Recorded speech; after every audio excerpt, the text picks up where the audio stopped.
স্বরাষ্ট্রমন্ত্রী আইনের ব্যাখ্যা না দিয়ে আইনমন্ত্রী আইনের ব্যাখ্যা দিবেন। স্বরাষ্ট্রমন্ত্রীর এসবে মনোযোগ দেওয়া দরকার। স্বরাষ্ট্রমন্ত্রীর মনোযোগ দেওয়া দরকার। সারা দেশে কোথায় কোথায় সন্ত্রাসীরা রয়েছে সেই সকল সন্ত্রাসীদের তালিকা করে তাদেরকে বিচারের ব্যবস্থা করা দরকার। আমরা রক্ত জড়িয়েছি বলে আপনারা আজকে সংসদে প্রধানমন্ত্রী স্বরাষ্ট্রমন্ত্রী হয়েছেন। আমরা সংবিধান সংশোধনের জন্য এখানে আসি নাই, সংবিধান সংস্কারের জন্য আমরা এসেছি। ধন্যবাদ মাননীয় চিফ হুইপ। আপনি বলেন মাননীয় সদস্য আপনি বসুন দয়া করে, বসুন দয়া করে। জি চিফ হুইপ আপনি জি, আপনার মাননীয় বক্তব্য স্পিকার, সমাপ্ত আপনাকে করেন। ধন্যবাদ। এই পর্যায়ে আলোচনায় অংশগ্রহণ করবেন নোয়াখালী ৬ আসন থেকে নির্বাচিত মাননীয় সদস্য জনাব আব্দুল হান্নান মাসউদ। জনাব আব্দুল হান্নান মাসউদ, জনাব আব্দুল হান্নান মাসউদ। স্পিকার, আমাদের বিরোধী দলীয় হুইপ কথা বলতে চাইছিলেন, সেই হুইপ কথা বলতে চাইছিলেন, ওনার পরে আমি কথা বলবো। বিরোধী দলের চিফ হুইপ, মাননীয় বিরোধী দলের চিফ হুইপ। মাননীয় স্পিকার, আপনাকে ধন্যবাদ জানাচ্ছি অনেক কষ্ট করে, কারণ আমি অনেকক্ষণ ধরে আপনার দৃষ্টি আকর্ষণ করছিলাম এবং আমরা আশা করি যে আপনি যখন ফ্লোর দিবেন সেখানে কোনো বৈষম্য করবেন না। আজকে মাননীয় বিরোধী দলীয় নেতা উনি মুলতবি প্রস্তাব পেশ করেছেন, সেই অনুযায়ী আপনার রুলিংও হয়েছে, কিন্তু সে বিষয়ে আইনমন্ত্রী, মাননীয় আইনমন্ত্রী এবং মাননীয় স্বরাষ্ট্রমন্ত্রী তারা কিন্তু তাদের বক্তব্য ব্যাখ্যা রেখেছেন সংক্ষিপ্ত সময়ে হলেও। তো সেই ব্যক্তিতে কিন্তু আমাদেরও কথা বলা থাকে, সেই সুযোগগুলো কিন্তু আমাদেরকেও দেওয়া উচিত মাননীয় স্পিকার। তো সে বিষয়ে আমি দুইটা কথা বলতে চাই। এখানে আমাদের কারোরই ভুলে যাওয়ার কথা না যে দুইটা নির্বাচনের মাধ্যমে আমরা আজকের এই জায়গায় এসেছি, একটি গণভোট এবং একটি জাতীয় সংসদ নির্বাচন। এবং এই গণভোটের ভিত্তি হচ্ছে যেই আদেশ, জুলাই সনদ বাস্তবায়ন আদেশ,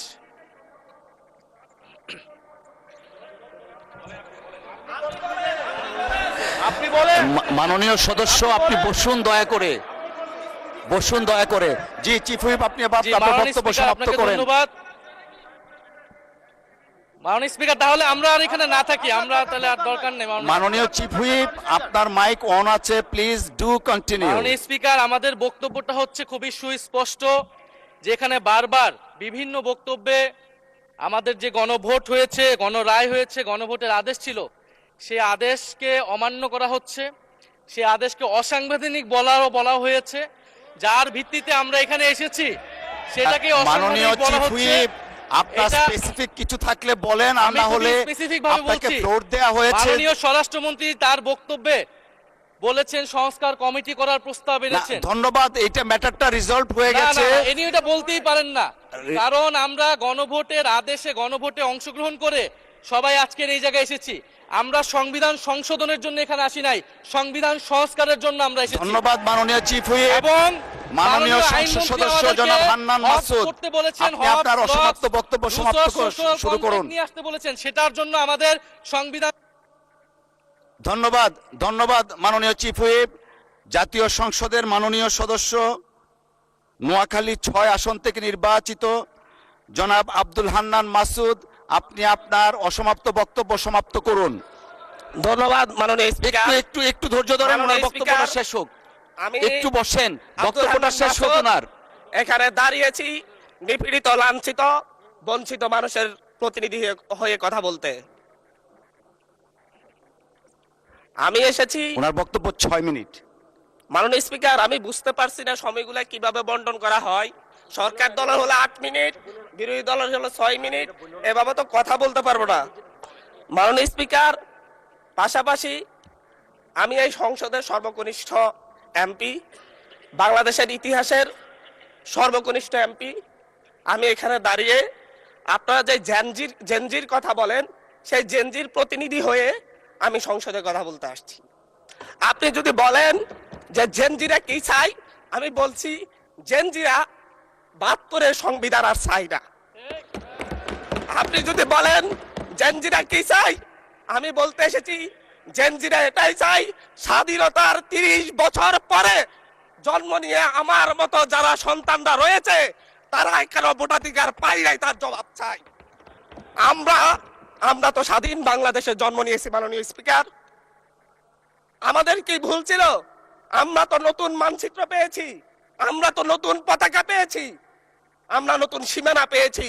আমাদের পূর্বপুরুষরা 1971 সালে রক্ত দিয়ে আমাদের জন্য একটি নিরাপদ বাংলাদেশ গড়তে চেয়েছেন, কিন্তু আমরা কি সেই নিরাপদ বাংলাদেশ পেয়েছি?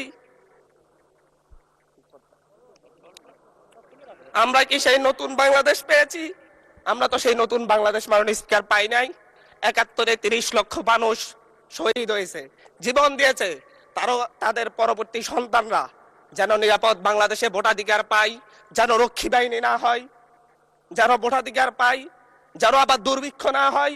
কিন্তু আমরা কি দেখেছি? আমরা দেখেছি বাংলাদেশে দুর্ভিক্ষ হয়েছে। 1973 সালে ভোট চুরি হয়েছে। আমরা দেখেছি তার পরবর্তী সময়ে শহীদ প্রেসিডেন্ট জিয়াউর রহমান বাংলাদেশকে অর্থনৈতিকভাবে, রাজনৈতিকভাবে, গণতান্ত্রিকভাবে বাংলাদেশকে পুনরুদ্ধার করার জন্য উনি অটল ভূমিকা রেখেছেন। উনি আমার দ্বীপ হাতিয়াতে 3 বার গিয়েছেন। আমি যেদিকে তাকিয়েছি, আমার এই বেড়িবাঁধ কে করে দিয়েছে? মেজর জিয়াউর রহমান। আমার এই খালকে খনন করে দিয়ে গেছে মেজর জিয়াউর রহমান। তারপরে এরশাদ এসেছে, বেগম জিয়া এসেছেন। বেগম জিয়া আমার হাতিয়াতে 3 থেকে 4 বার গিয়েছেন, কিন্তু তারপর আমার হাতিয়ার ওই অঞ্চলের নদী ভাঙ্গন রোধ হয় নাই। ওই অঞ্চলের লক্ষ লক্ষ মানুষ ঘরবাড়িহীন ভাবে পড়ে আছে। আমি এই ইলেকশনে ভোট ডাকাতি দেখেছি। আমার গাড়ি বহরে হামলা করা হয়েছে। আমি কি এই ইলেকশনের জন্য নিজের রক্ত জড়িয়েছি? আমি আজকে স্বরাষ্ট্রমন্ত্রী আছেন, মাননীয় প্রধানমন্ত্রী আছেন, আমি এখানে প্রশ্ন করি, আমি কি রক্ত জড়িয়েছি? আমরা রক্ত জড়িয়েছি বলে আপনারা আজকে সংসদে প্রধানমন্ত্রী, স্বরাষ্ট্রমন্ত্রী হয়েছেন।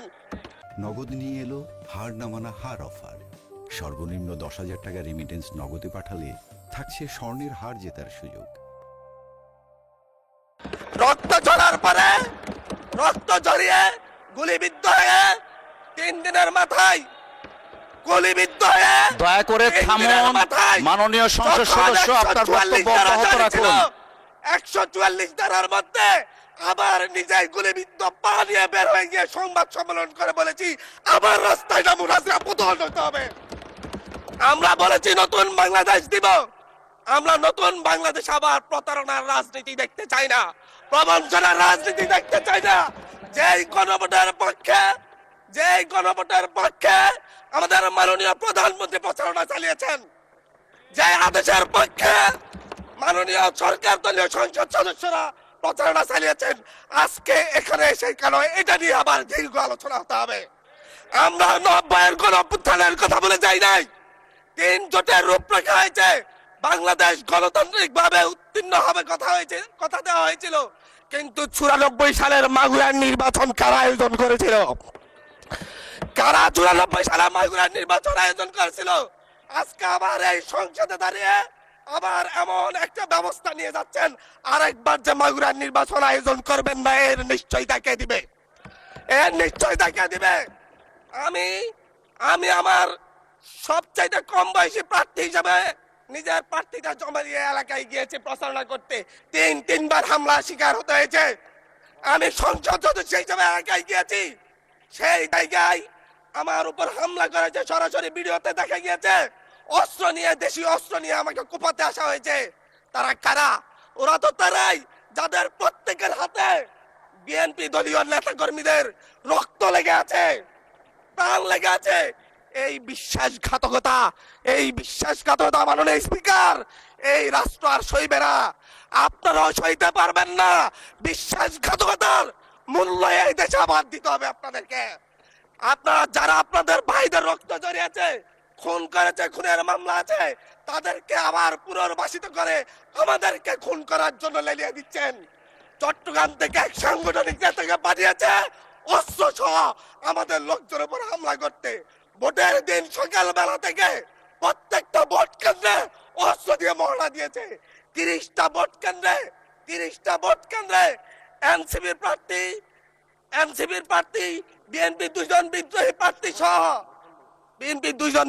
প্রার্থী সহ কারো এজেন্টকে ঢুকতে দেওয়া হয় নাই। এটার জন্য কি আমরা আমাদের রক্ত ঝরিয়েছি? মাননীয় স্পিকার, ইলেকশনের একদিন পরে আমাকে আর 1 মিনিট বাড়িয়ে দিবেন মাননীয় স্পিকার, 1টা মিনিট।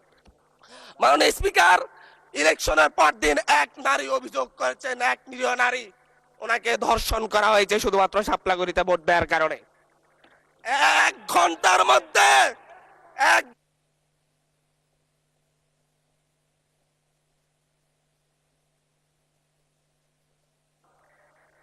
ধন্যবাদ মাননীয় সংসদ।